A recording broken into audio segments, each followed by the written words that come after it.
All right, hey, this is Griff, renoise speed tutorial time. Today I just wanted to cover quickly how renoise can be used as a synthesizer, or more specifically in more of a modular synthesizer kind of way.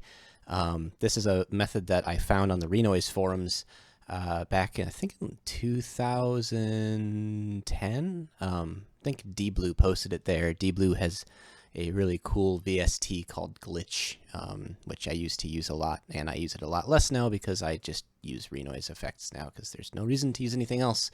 But anyway, let me cover the basics.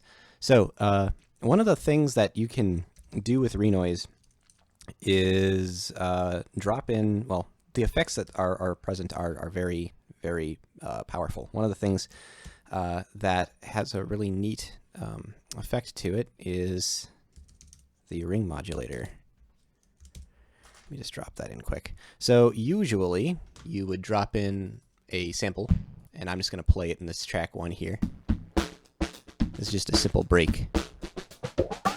And what this does is it basically multiplies your signal by an oscillator, right? So you can imagine that if you had a, well, drum beat in this case, and you multiply it by a sine wave, this is what you get out of it. But it turns out if you have a DC offset and you multiply a DC offset by a sinusoid or any one of these functions, you just get the function, and you can modulate it with the DC offset here. So I'm going to bring the DC offset positive here and turn this on. Renoise actually has a optimization that it makes where if nothing is playing in a track, it doesn't actually activate any of the track DSPs. So in order to get this hack to work, we need to drop a sample in. And I'm just going to click draw up here and draw a sample, and I'm going to make it one sample long. And whatever, mono doesn't really matter. I'm just going to drop in a single line here, right? Because I'm only drawing one sample. I get to choose what value it is. I'm going to choose a value pretty close to 0 here. So now I'm going to rename this sample for the sake of clarity. I'm going to call it silence. And now when I play this sample in this track, it's going to be 0, and then a DC offset is going to occur to it, which is going to basically make it just offset from 0 in one direction or the other. In this case, I'm going to come up about 50% in the positive direction. And then that DC offset is multiplied by this ring mod, and you get a signal generator. Let me just switch to scopes view so you can see that.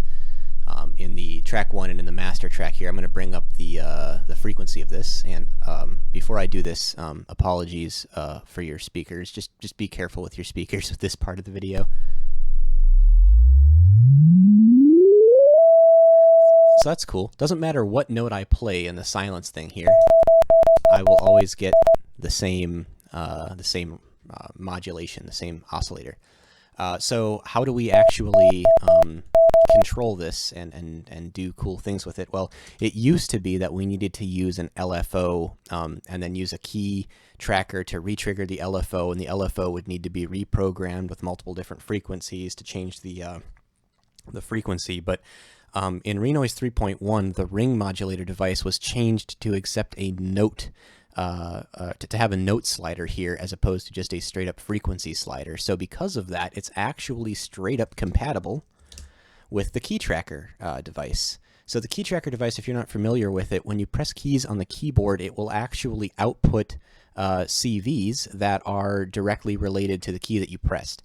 So in this case, my minimum value is C3. If I press C3 on the keyboard right now, it will assume the destination min value, and you send it to whatever you want that to go to. So I'm just actually going to switch this to be ring mod note. So if I press C3 on my keyboard, it's going to set the note value of this ring modulator to C0. If I press C6 on my keyboard, it's going to set this value to B9. Well, that's not quite one-to-one, so I'm actually just going to change this to be C3, and I'm going to change this to be C6. And then just like that, we have a full oscillator here, right? With a note in, we can change the waveform from sine to triangle to saw and square. And that's cool. There's a lot of neat things we can do. In fact, we can also add an LFO to that if we want to, and give this some pitch modulation. Note this transpose here, right? We're going to ring mod transpose, and I'm going to bring the amplitude down quite a bit, so we can give it a little bit of a wiggle. That's a little bit too much of a wiggle.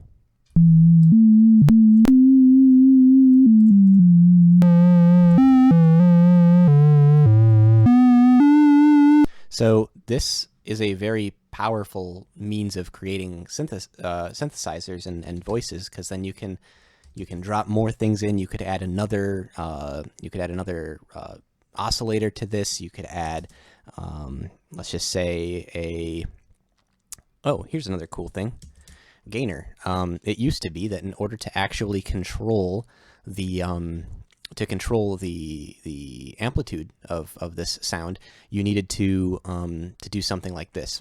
I'm going to show you the more modern way to do this next, but just for legacy purposes, I wanted to show this. So the gain goes from 0 to infinity. We can make it a lot louder too, but I'll spare you that. But one of the things we can do is take an LFO, and we know what LFOs do because I've got one running here already, but I'm going to drop this one in, and I'm actually going to apply a velocity tracker. This one, whenever we press a key on the keyboard, it takes the velocity value of that key press and it maps it to a CV. So I'm going to go into the LFO, reset, and this is going to seem a little bit weird, but I'll explain what's happening. So when I press the different let me just open this up first. This is kind of a hard thing to explain. When you send a CV into the reset value, it will reset the current position of the LFO to a value from 0 to 255, where 255 is the end of the waveform for the LFO. So if you just reset, right, whenever you reset this, it's a way of synchronizing the phase of your LFO. But what I'm going to do is I'm going to have the destination min and destination max of my velocity tracker. No matter what velocity I press on my key, it's going to send a 0 value to the LFO reset. So basically what that's going to do is it's going to reset this slider back to 0 every time. So no matter which key I press, that's totally happening. Oh wait, that's the wrong LFO.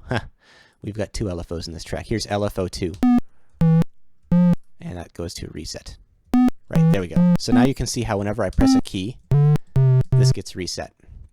So I'm going to then assign this to gain. And you know what? Actually, I'm not going to assign that to gain. The amplitude and offset controls here are neat, but they're not quite what I want for a gainer. Because, well, let me just show you. Hydra. If I drop a Hydra in and I instead send this to Hydra input, now I have this value that goes from 0 to 1. I'm just going to set the amplitude all the way up. This will progress from 0 to 1, and then I can run the gain from that. And then when this is at its maximum value, I can have this be at 0. So now I know that this will always go from negative infinity to 0. And so why does this matter? Well, right now, if I press a key and hold it, you'll notice that this is kind of modulating the amplitude. This is like a VCA. So I'm going to change this custom envelope here, and I'm just going to apply a simple curve to it. And I'm going to increase the frequency, right, so that it moves faster. And you'll notice that it's looping over. Well, for an envelope, we don't necessarily want it to keep looping like this, so I'm going to hit one shot, and then when it gets to the end, it just stays there.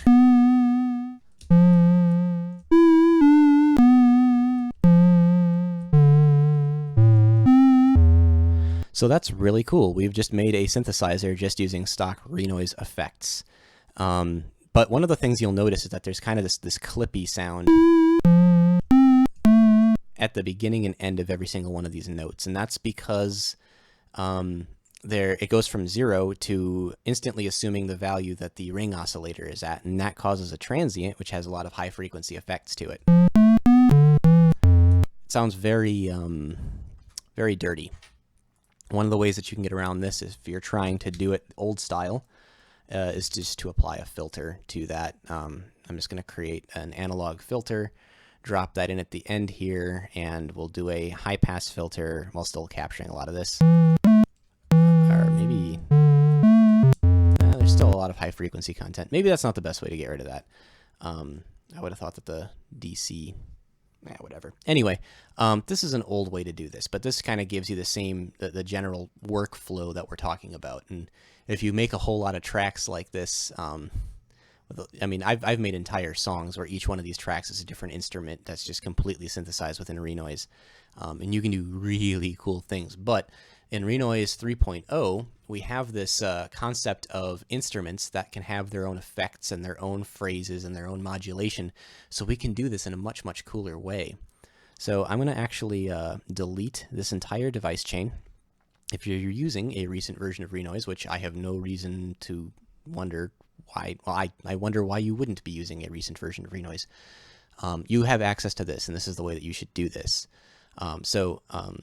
The modulation here is going to allow us to just apply an envelope to our silence value. And let me just start from the beginning. I'm going to make a sample of one here, or sorry, a sample with one sample in it, and I'm going to max out the DC offset on that. Okay, so this value, whenever I play it, will just max out the value that's coming into the effects units of this instrument. And now I'm going to apply a adsr volume envelope. So now what this is going to do is it's going to multiply our high value, our high DC offset. I'm just going to delete silence for now because it's no longer relevant. I'm going to rename this to custom synth. So it's going to multiply our high waveform value here by different values over time. So as I play, I'm just playing notes here, and you can kind of see that this line is showing exactly what's happening. It's multiplying it from 0 to 1 to like 0.5 and then back down to 0 again. So just remember that that's what's happening. I'm going to come into the effects here, create a new effects chain, and I'm just going to drop in a ring modulator into this effects chain here. So now you can kind of see what's happening with the modulation. We start at 0. Each key press goes from 0 to 1 over the attack period, and then it goes down to this value after, I think that this is to the sustain value after the decay, and then it goes, once you release the key, it falls to 0 over the release time. So we can make our note sound more punchy by decreasing our attack down to 0. If it's at 0, it's doing exactly the same thing that it was doing before, and you'll hear that kind of clicky thing. So I usually like to keep this just a little bit off of 0. And another thing you'll notice is that the notes that we play are actually additive. So if I play one note, I'm just going to show you the tracks here quick. If I play one note, it does the thing, right? Because has a high value, whatever. If I play the same note multiple times, you'll see it gets louder and louder until it starts to clip, and that's not great. So we can't necessarily get around that. Well, actually, if I press one note and then I press a second note, it will actually add the two together. If I press a third, it just keeps getting louder and louder until we start clipping.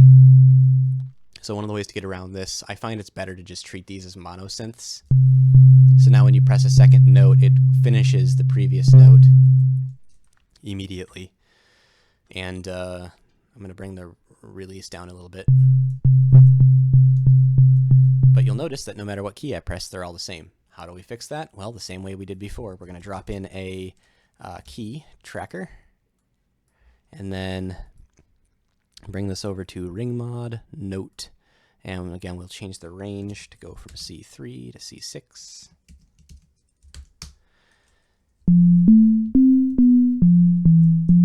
So that's cool. We've got our first oscillator. Let's actually add a second oscillator. I'm going to insert an FX chain here. I'm actually going to insert 2 FX chains. Hell, let's go for broke here. Let's insert 4 FX chains. I'm going to take these effects units and drag them into FX Chain 2, and the basic workflow that I'm going for here is to have the signal come into FX Chain 1. It's going to send into FX Chain 2 and 3, which are each going to have their own oscillator in them, and then both of those will send to FX Chain 4, which will recombine them and then add some effects on after the fact. So I'm going to do a send, and then the send will take whatever's coming into this FX chain. I'm going to mute this source, and I'm going to send it to FX Chain 2.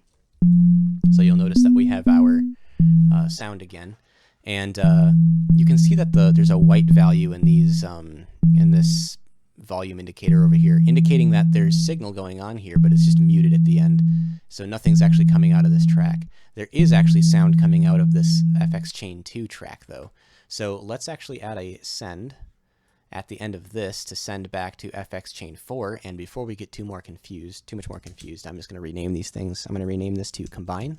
I'm going to rename this to send. I'm going to rename this to oscillator 1, and then this to oscillator 2.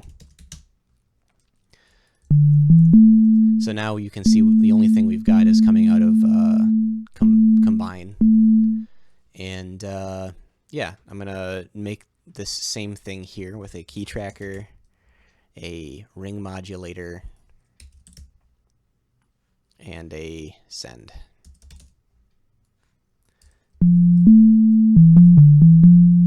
But we're not getting anything out of OSC2 because we need to add a send and send this to OSC2.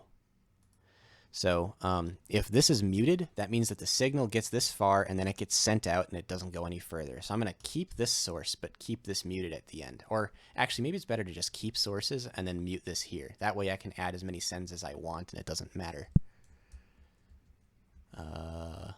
That wasn't good. I sent to send. Oh, that's a problem. You can't send to previous tracks.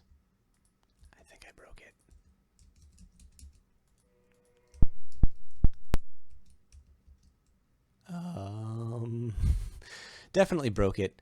So sometimes when you start doing weird things like this with renoise, you can kind of break the audio processing engine. I'm gonna save this as but, and I'm going to reload it. I think I just broke it again. All right, I'm gonna load it again. Okay, back to the sampler. I'm not going to press any keys yet because we're going to figure out what's going on here. We got this kept. Oh, I see. Apply post mixer volume and pan. I don't know why this was added in. Got to turn those off. So, yeah, what this was doing is that when you apply this mixer's volume and pan, it applies this mixer's volume and pan to the send track, which is combined. It's just dumb. Turn that off. It makes no sense. I'm sure there's a reason why it's there. I don't know what it is. So anyway, we've got two oscillators now. They're both following the keys that we press, but we're getting some really strange effects because they're not following the same way because I forgot to set this key tracker to do anything. So it's going to go into ring mod note. And I'm going to change the range from C3 or from C0 to C3 and then to C6.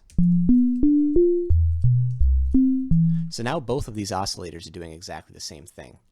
And we're just combining them both together in the combine track here. One of the things you'll notice though is each time that you start to play, the output from these two just being added together will change almost randomly because the phase that these things are in, I mean, they're not phase synced in any way. And like right now it's really quiet and I'm not changing anything about the sound. So it's best to not try to add two things that are the same frequency just because you don't know what the phasing is going to be on them. It could be random. So I'm going to change this key tracker so that we're going to call this low OSC and we're going to call this high OSC.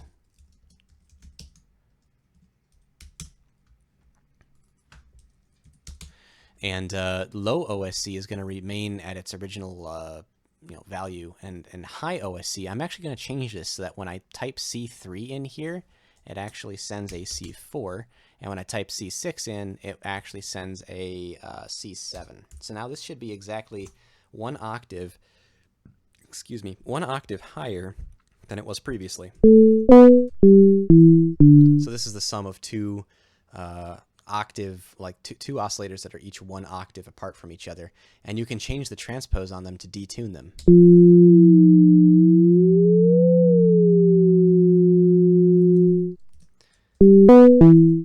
So we still have that problem where if we press too many keys, it'll clip. I'm actually just going to put these each at -6 dB just to make sure that that doesn't happen. I mean, it's not going to make sure, it's just going to limit the possibility of that happening, because I don't want it to clip.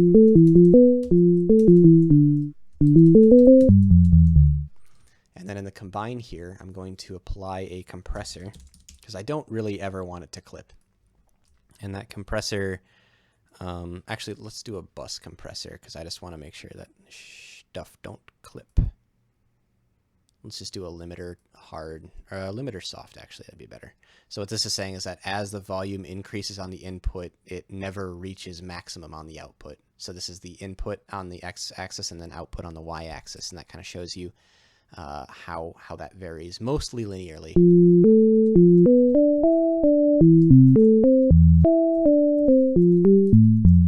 Sounds pretty nice, and yeah, that's the long and short of it.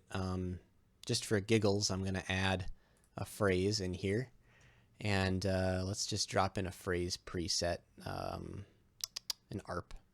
Let's do 16th. So now when I come out here,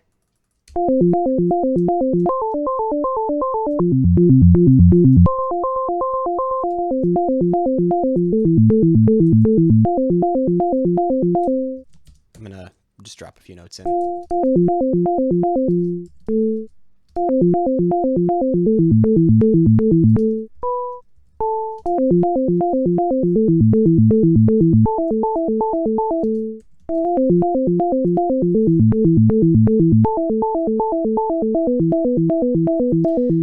And we can play around with the effects.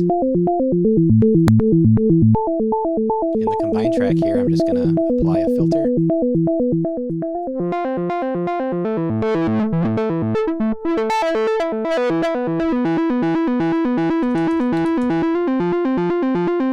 Let's do a reverb.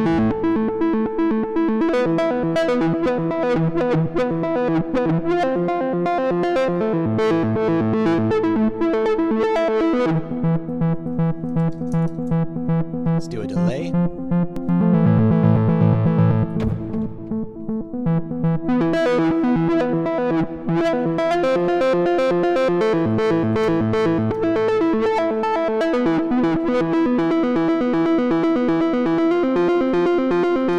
Isn't that cool? That quickly, we've got a really cool synthesizer completely from scratch. It's just like a modular synth, but with infinite modules and infinite possibilities.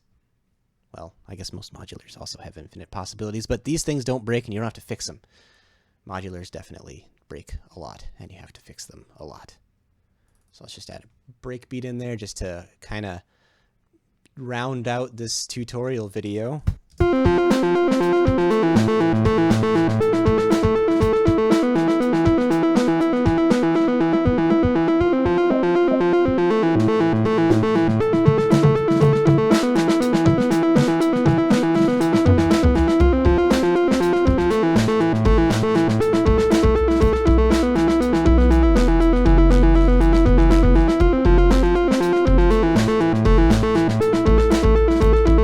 Perfect.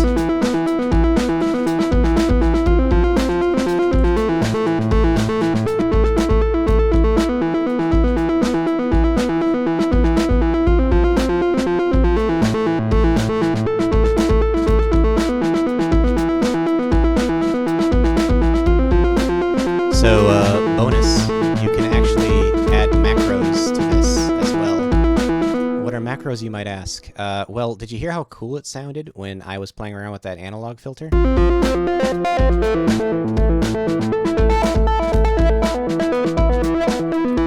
I'm gonna take this and click this button here. This macro knob here has no mappings, so I'm actually just going to click here now and map this macro 1 knob to cutoff, and I'm going to set the minimum value to like 0, or let's just say like 3 kilohertz, or 3 point, is that too much?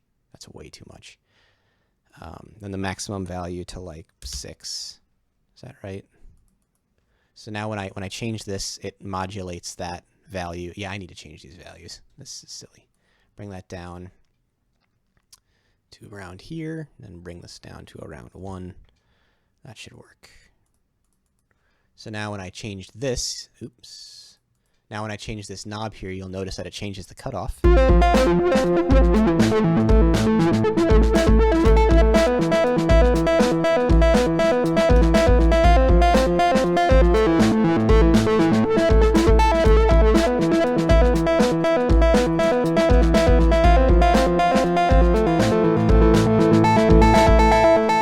Sounds cool too. So I'm going to map this send to another, well, I'm going to map this send parameter here to another macro. We'll call this delay. And I actually don't want to be able to allow people who are using this instrument to max that out. So we'll send the max to like -6, and then the minimum to -infinity. Is that right?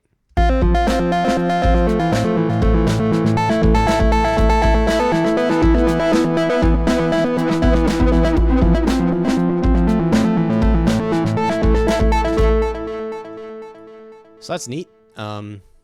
What else is cool to talk about? Oh, why would you do these macros, right? Because you can just come in here and mess with these things. Well, now that these are exposed via macros, I can drop in a macro device here and directly control the instrument macros via either pattern commands or via other things. I'm just going to drop, for now, an LFO here, and I'm going to map that to instrument macros LFO. Or yeah, cutoff, because it's named, right? So we've got that going on. And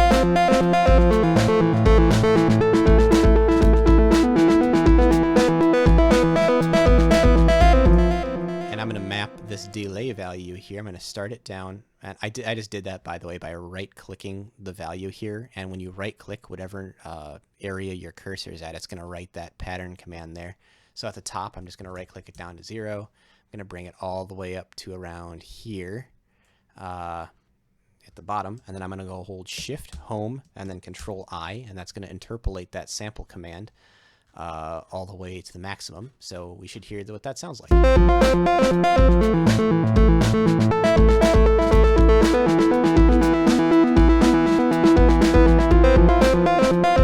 That sounds pretty cool.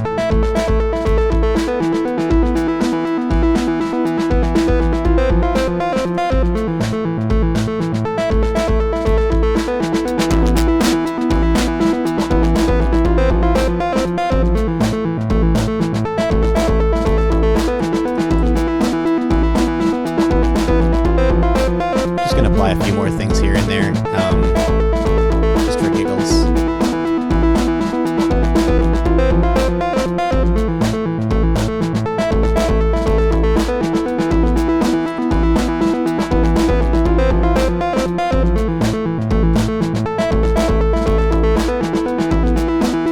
You might recognize what I'm about to do from a previous tutorial video. If you do, that's cool. If you don't, you'll see.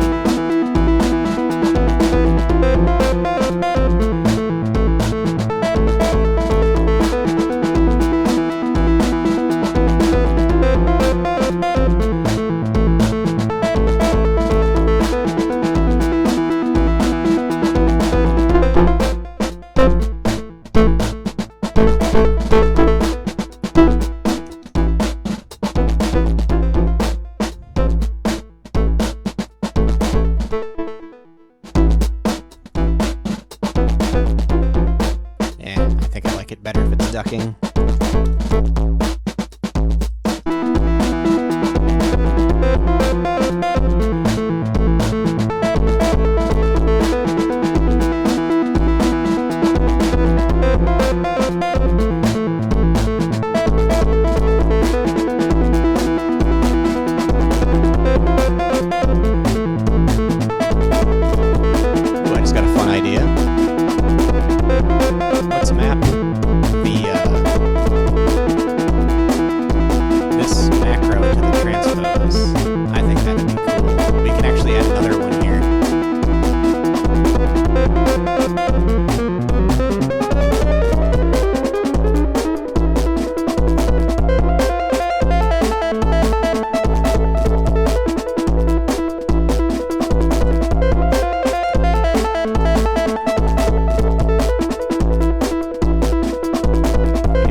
All right, I'll see you guys later.